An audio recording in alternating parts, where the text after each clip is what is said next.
एक परंपरा यानी उस्तादों की जो परंपरा है, मुस्लिम परंपरा मैं कहता हूँ, और एक हिंदू परंपरा।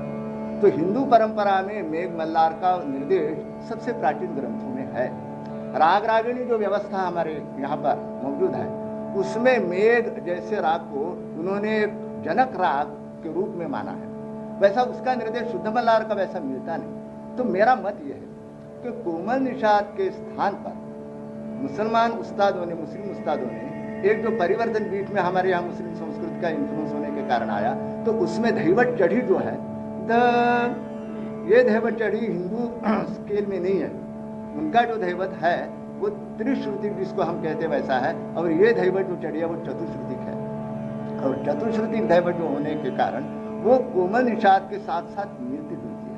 और मेरा मानना तो यह है कि शुद्ध मल्हार ये उन्होंने निषाद कोमल को धैवत के स्थान पर समझकर उन्होंने अपना शुद्ध मल्हार का एक स्वरूप अलग बनाया होगा, ऐसा मेरा ख्याल है।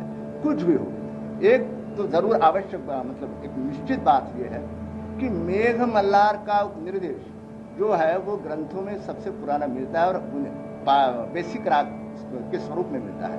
शुद्ध मल्हार का उसी तरह उल्लेख मिलता नहीं है। इसलिए शुद्ध मल्हार के बजाय मेघ मल्हार ये आद्य जनक राग होना चाहिए, और होगा, ये अपना मेरा एक निश्चित अनुमान है।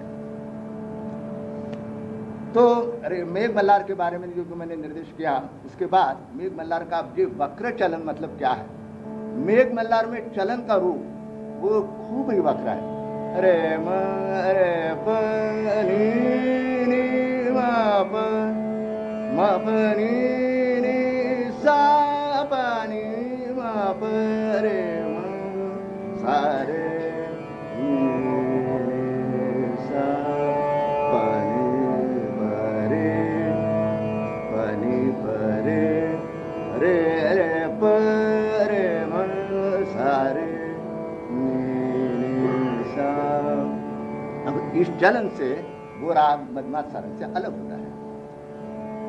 तो मेघ मल्हार की मैंने इसलिए चर्चा की कि मेघ मल्हार या शुद्ध मल्हार, इन दोनों रागों में से कौन सा राग जनक राग माना जाना चाहिए, इसके बारे में मैंने अपना मत प्रदर्शित किया। क्योंकि मैंने पहले ही बताया था कि मेघ मल्हार का निर्देश सबसे प्राचीन है, उसके बाद मियाँ मल्हार। कई लोग आजकल ये समझते हैं कि मल्हार के प्रकारों में मियाँ मल्हार का होना आवश्यक है, दो निषाद का प्रयोग होना आवश्यक है। कई जगह चर्चा चलती है कि अगर मल्हार का कोई प्रकार होता है तो बोलते दो निषाद का प्रयोग मियाँ मल्हार जैसा दिखाई नहीं देता, तो ये मल्हार कैसा माना जाएगा। लेकिन मेघ मल्हार का जो अंग है वो अगर उसमें आ जाए तो, और वो आता है सभी प्रकारों में, तो आपको पता चलेगा कि ये मेघ मल्हार ही जनक राग है। तो अब इस मेघ मल्हार में आप एक साधारण की बंदिश सुनेंगे तो उससे स्वरूप आपको मालूम होगा। साधारण अंक की बंदिश है, यानी ध्रुपद अंक की। तो किस प्रकार उसमें गंभीर भाव निर्माण होता है वो हम देखें।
अब यहाँ पर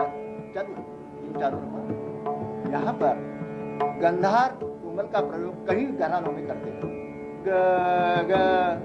लेकिन अगर मेघ मल्हार का अंग रखना है तो वो रे ऋषभ को लेना है, लेकिन गंधार जैसा थोड़ा सा चढ़ी ऋषभ लगनी चाहिए।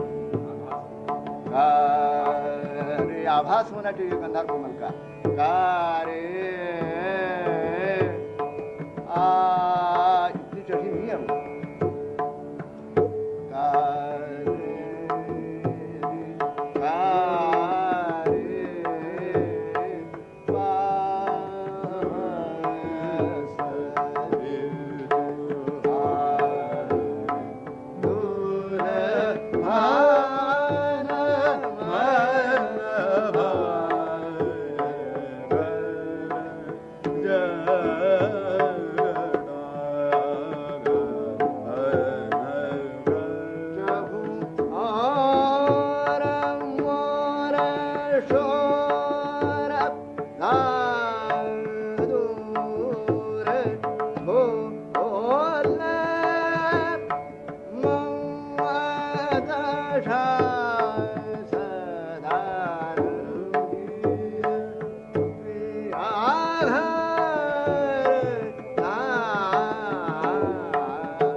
मल्हार के विविध प्रकारों का जनक राग मेघ मल्हार है।